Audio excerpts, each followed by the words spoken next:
नमस्कार विद्यार्थी मित्रांनो, मी विनोद नाईक. आपण पाहत आहोत इयत्ता 10वीचा विज्ञान विभाग दुसरा याच्यामधील 9वा लेसन, ज्याचं नाव आहे सामाजिक आरोग्य. आता सामाजिक आरोग्य म्हणजे काय विद्यार्थी मित्रांनो, लक्षात घ्या. आपण आजकाल मोबाईलचा वापर अतिशय करायला लागलेलो आहोत, काही चांगल्या कामासाठी आणि काही वाईट कामांसाठी सुद्धा. म्हणजेच मोबाईलवर आपल्याला विविध प्रकारचे व्हिडिओज अगदी एका क्लिकवर उपलब्ध असतात. जसं की आपण युट्यूबवर काही व्हिडिओज बघतो, काही फेसबुकवर व्हिडिओज बघत असतो आणि ह्याच्यामधून काही चांगले व्हिडिओ असतात तर काही वाईट व्हिडिओ असतात आणि ह्याचा सामाजिक आरोग्यावर फार मोठा दुष्परिणाम होत असतो. आपण या लेसन मध्ये पाहणार आहोत की कशा प्रकारे टीव्ही किंवा इंटरनेटचा आपल्यासारख्या लहान मुलांवर विपरीत परिणाम होत असतो. त्याचप्रमाणे तुम्हाला सांगितलं त्याप्रमाणे आपण बऱ्याच वेळा याचा उपयोग करून चांगल्या गोष्टी करत असतो. तर आता पाहूया आपण सामाजिक आरोग्य म्हणजे काय आणि सामाजिक आरोग्य कसं बिघडलं जातं. इथे बघा, तुमच्या वडीलधाऱ्यांकडून तुम्हाला नेहमी सांगितलं जातं की घराबाहेर पडून इतरांमध्ये, नातेवाईकांमध्ये मिसळा, मैदानी खेळ खेळा, सतत दूरदर्शन, फोन, इंटरनेट यांमध्ये वेळ घालवू नका.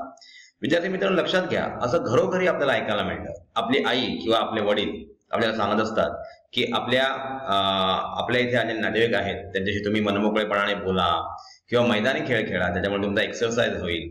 कारण आजकाल असं झालेलं आहे की मुलं मोबाईलवर बऱ्याच प्रकारचे गेम खेळत आहेत आणि त्याच्यामुळे ते एकल कोंडे असं जीवन जगत आहेत. तुमच्या वयाच्या सर्वच मुलामुलींना घरोघरी असाच सल्ला का बरं देतात? तंत्रज्ञानाच्या युगात आपली जीवनशैली काहीशी बदललेली आहे. प्रत्येक व्यक्ती फक्त स्वतःच्या दैनिक कामकाजात किंवा आवडीच्या उद्योगात वेगळं राहते आहे. शास्त्रीय दृष्ट्या हे किती योग्य आहे?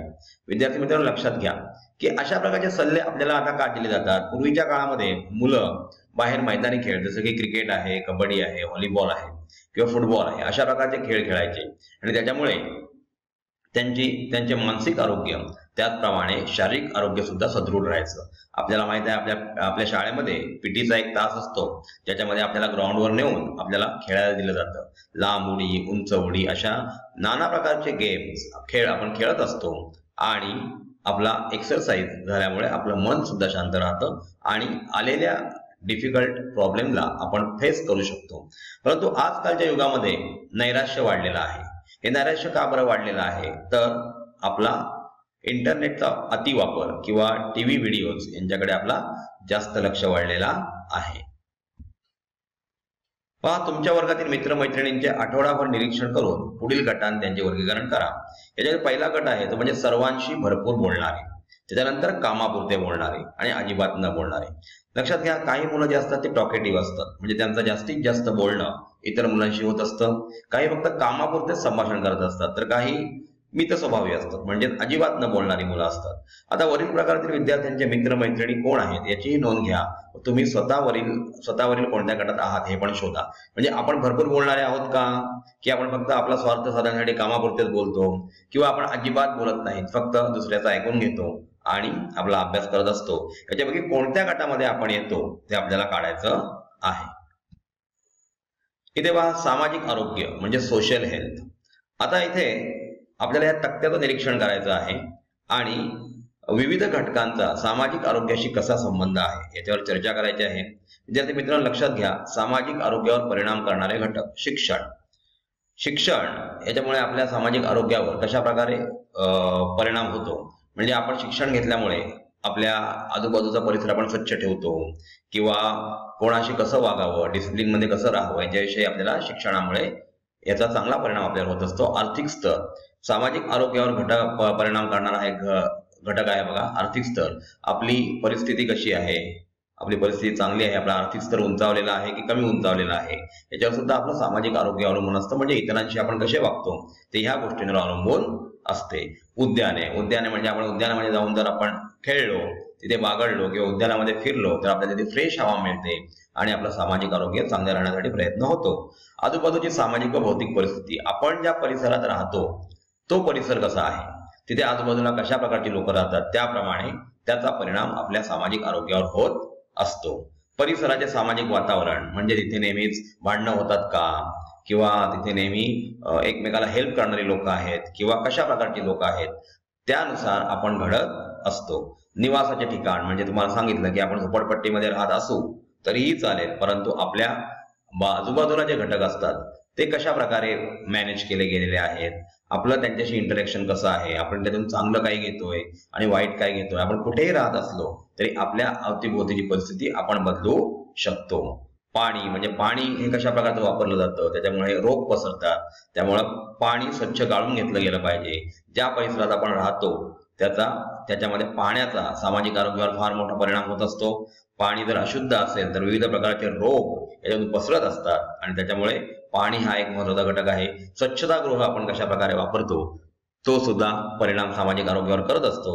राजकीय वातावरणाचा दृष्टिकोन काय आहे, म्हणजे राजकीय आपले नगरसेवक किंवा आपण निवडून दिलेले ग्रामपंचायत सदस्य यांचा दृष्टिकोन काय आहे, येथील रस्ते चांगले करायचे आहेत का, किंवा येथील गटार, नदी, नाले यांचं स्वच्छता करायची आहे का, याच्यानुसार आपलं सामाजिक आरोग्य घडत असतं. याच प्रकारे विद्यार्थी मित्रांनो लक्षात घ्या, इथे बरेचसे पॉइंट्स तुम्हाला दिलेले आहेत.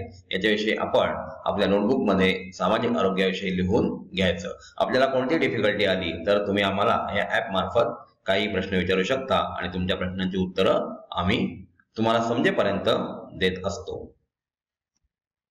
इथे पहा, एखाद्या व्यक्तीची इतर व्यक्तींशी असणारे संबंध स्थापन करण्याची क्षमता म्हणजे सामाजिक आरोग्य. म्हणजे एखादी व्यक्ती आहे ती इतर व्यक्तींशी कशी वागते, ती व्यक्ती इतर व्यक्तींशी तुसडेपणाने वागत असेल तर समोरचा समाज जो आहे तो आपल्याशी चांगला वागणार नाही. आणि त्याच्यामुळे सामाजिक आरोग्य जर चांगलं ठेवायचं असेल तर समाजाशी आपण चांगल्या प्रकारे वागलं पाहिजे. आपण ज्या समाजात वाढतो त्या समाजाचं आपण काहीतरी देणं लागतो, या हेतूने जर आपण वागलो तर आपलं सामाजिक आरोग्य चांगलं राहील. बदलत्या सामाजिक परिस्थितीनुसार स्वतःचे वर्तन अनुकूल करता येणे हेच सामाजिक आरोग्याचे लक्षण आहे. विद्यार्थी मित्रांनो, एक लक्षात घेण्याची गोष्ट अशी आहे इथे की समजा आपण जम्मू काश्मीर सारख्या ठिकाणी राहायला गेलो जिथे बर्फ पडतो आणि वातावरण खूपच थंड आहे, तर अशा ठिकाणी आपली स्किन किंवा आपली बॉडी आहे तिथलं एन्व्हायरमेंट टॉलरेट करू शकत नाही. परंतु आपण तिथे 3-4 दिवस राहिल्यानंतर आता आपली बॉडी त्या वातावरणाला अनुकूल करून घेत असते. त्याचप्रमाणे आपण ज्या समाजात राहतो ती परिस्थिती कशी आहे, ती परिस्थिती बदलण्यासाठी आपण काही प्रयत्न करतो का, तर वाईट परिस्थिती असेल तर आपण ती बदलण्यासाठी प्रयत्न करायला पाहिजे जेणेकरून समाज सुद्धा त्याच्यामुळे सुधारेल.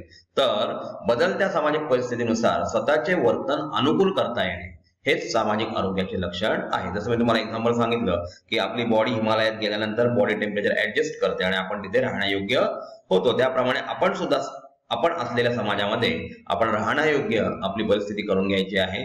तिथे जर काही वाईट गोष्टी घडत असतील तर त्यांना आळा बसवण्यासाठी आपण प्रयत्न केले पाहिजे जेणेकरून तिथे चांगलं काहीतरी घडून येईल आणि आपल्याबरोबर समाज सुद्धा सुधारेल. सामाजिक आरोग्य धोक्यात आणणारे घटक मानसिक ताणतणाव. लक्षात घ्या, टेन्शन्स. आजकाल आपल्याला माहित आहे की आपण पैशाच्या मागे धावत आहोत आणि त्याच्यामुळे आपल्या मुलांकडे लक्ष देण्यासाठी आपल्याला वेळ नाहीये. त्याच्यामुळे ही मुलं टीव्ही किंवा इंटरनेटच्या आहारी गेलेली आहेत आणि त्याच्यामुळे मानसिक ताणतणाव वाढत आहेत, हायपर टेन्शन वाढत आहे. लक्षात घ्या, वाढत्या लोकसंख्येबरोबर शिक्षण, नोकरी किंवा व्यवसायाच्या संधी मिळण्यात स्पर्धा प्रचंड वाढली. आपल्याला माहिती आहे की आपण MPSC UPSCचा विचार केला तर खूप मोठी स्पर्धा आहे. अगदी अर्ध्या मार्कांसाठी सुद्धा काही ऍडमिशन्स हुकलेले आपण बघितलेले आहेत. विभक्त कुटुंब पद्धती म्हणजे वेगळे होऊन राहण्याची पद्धत वाढलेली आहे. न्यूक्लिअर फॅमिली आपल्याकडे नसते आता. नोकरी व्यवसायासाठी घराबाहेर राहणारे आई वडील. आता आपली जीवनशैली बदललेली आहे. आपल्या प्रत्येकाच्या हातात चांगला फोन पाहिजे किंवा आपल्या घरामध्ये चांगल्या सुखसोयी पाहिजेत, घरासमोर कार पाहिजे. असं असेल तर नोकरी व्यवसायासाठी घरातील दोघांनाही म्हणजे आई वडिलांना दोघांनाही बाहेर पडावं लागतं. अशा कारणाने काही मुले लहानपणापासून एकाकी होतात. म्हणजे आपले आई वडील पैसे कमवण्यासाठी म्हणजे आपल्यासाठीच ते पैसे कमवत असतात, ते करण्यासाठी ते बाहेर पडतात आणि त्याच्यामुळे मुलं घरात एकटी राहतात आणि त्याच्यामुळे मेंटली त्यांच्यात टेन्शन येण्याची सुरुवात होते. म्हणजे मानसिक ताणतणावांचा सामना ती मुलं करत असतात. समाजातील वाढती अव्यवस्था, गुन्हेगारी व हिंसा यामुळे हल्ली प्रत्येकाला ताणतणाव सहन करावा लागत आहे. आता काही वाहिन्यांवर बघा अगदी अहिंसक असे सुद्धा प्रोग्राम दाखवले जातात किंवा हिंसक सुद्धा प्रोग्राम दाखवले जातात आणि त्यातून काय चांगलं घ्यावं हे आपल्या मनावर अवलंबून आहे. गुन्हेगारी विश्वातील काही गोष्टी दाखवल्या जातात, मग आपण एकाकी जीवन जगत असल्यामुळे अशा गोष्टींकडे वळतो. परंतु विद्यार्थी मित्रांनो लक्षात घ्या, आपलं करिअर करणं आणि त्याच्यामध्येच काहीतरी चांगल्या गोष्टी करणं आपल्यासाठी हितावह आहे. आपले आई वडील जर पैसे कमवण्यासाठी किंवा नोकरी व्यवसायानिमित्त बाहेर पडत असतील तर आपण सुद्धा समंजसपणाच्या भूमिकेमध्ये जाऊन आपल्यासाठीच हे लोक काहीतरी करत आहेत याचा विचार करून आपलं जीवन व्यवस्थित करावं. म्हणजेच गुन्हेगारी किंवा हिंसा या गोष्टींकडे आपण कधीही वळू नये. इथे बघा, मानसिक ताणतणाव. आजकालची मुलं अशा प्रकारे तुम्हाला एका ठिकाणी बसलेली दिसतील किंवा एकटक विचार करत असलेले आपल्याला दिसतील. याचं कारण त्यांच्याशी बोलायला कोणी नाही आहे. आता घरामध्ये हम दो हमारे दो, याप्रमाणे हम दो हमारा एक अशा प्रकारची अवस्था निर्माण झालेली आहे. त्याच्यामुळे त्या मुलांशी खेळायला कोणीच नसतं आणि त्यांच्यामध्ये मानसिक ताणतणाव वाढत असतो आणि त्यावरूनच बाहेर वाढलेली स्पर्धा जी आहे त्याच्यामुळे आपण त्या मुलांवर सुद्धा जास्त फोर्स करत असतो. त्याला चांगले मार्क्स मिळावेत किंवा त्याचा कल कोणत्या ठिकाणी आहे ते न पाहता आपल्याला हवं ते फील्डकडे त्याला जाण्यासाठी आपण फोर्स करत असतो आणि त्याच्यामुळे हे मानसिक ताणतणाव वाढत असतात. आता पाहूया व्यसनाधीनता. कुमारवयीन मुलींमध्ये समवयस्कांचा प्रभाव खूप जास्त असतो. म्हणजे आपण पिक्चर मध्ये काही बघतो की तिथे दारूचे ग्लास भरलेले दिसतात किंवा आपण बघतो की सिगरेट्स ओढत आहेत. तर अशा मुलांमध्ये समवयस्कांचा प्रभाव खूप मोठा असतो. पालक शिक्षक यांनी दिलेल्या सल्ल्यापेक्षा मित्रमैत्रिणींबरोबर जास्त काळ राहणे, त्यांच्या बऱ्या वाईट सवयीचे अनुकरण करणे योग्य वाटते. म्हणजेच पालक शिक्षकांनी एखादा चांगला सल्ला दिला तर त्याला धुडकावून ते मित्रमैत्रिणी काय करत आहेत आणि त्यांच्या बरोबर जास्त काळ राहण्याचा ते प्रयत्न करत असतात आणि त्यांच्या बऱ्या वाईट सवयींचे ते अनुकरण करत असतात. कधी समवयस्कांचा आग्रह म्हणून तर कधी आजूबाजूच्या मोठ्यांचे अनुकरण म्हणून किंवा प्रतिष्ठित जगणं म्हणून. म्हणजेच मुलं लहान वयात तंबाखू, गुटखा, सिगारेट असे तंबाखूजन्य पदार्थ, अंमली पदार्थ म्हणजे ड्रग्स वगैरे जे असतात त्या किंवा मद्य यांची चव पाहतात. अशा घातक सवयींचे रूपांतर पुढे व्यसनाधीनतेमध्ये होत असते. विद्यार्थी मित्रांनो, लक्षात घ्या, आपले राहणीमान म्हणजे आपण पिक्चर मध्ये काही गोष्टी बघतो त्याची स्टाईल करण्याचा प्रयत्न करतो किंवा आपले मित्रमैत्रिणी अशा प्रकारे व्यसनांच्या आहारी गेले असतील तर कधीतरी एकच झुरका किंवा एकच प्याला म्हणून आपण त्या नशेच्या आहारी जातो आणि त्याची आपल्याला सवय लागून जाते आणि त्याच्यामुळे आपण व्यसनाधीन होत असतो. इथे पहा, व्यसनाधीनतेला आळा घालणं खूप गरजेचं आहे. अशा प्रकारे सिगरेट बॅन करणं किंवा शाळेच्या परिसरापासून खूप दूर अंतरावर पानटपरी असणं हे महाराष्ट्र सरकारने आता चालू केलेलं आहे किंवा इंडियन गव्हर्नमेंट सुद्धा अशा प्रकारचे लॉज ते आणत आहे.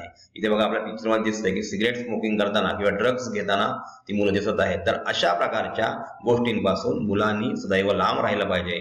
फक्त आणि फक्त आपल्या करिअरचा विचार केला पाहिजे. आपल्या नातेवाईकात मिसळून गेले पाहिजेत किंवा फोन करायचा असेल तर आपल्या नातेवाईकांशी, आपल्या भावंडांशी बोलून काही प्रॉब्लेम्स असतील तर तुम्ही ते सॉल्व्ह केले पाहिजेत. म्हणजे व्यसनाधीनतेला आपण आळा घातला पाहिजे आणि व्यसनाधीनतेला आपण बळी नाही पडलं पाहिजे. अशा प्रकारच्या गोष्टी आपण जपल्या पाहिजेत.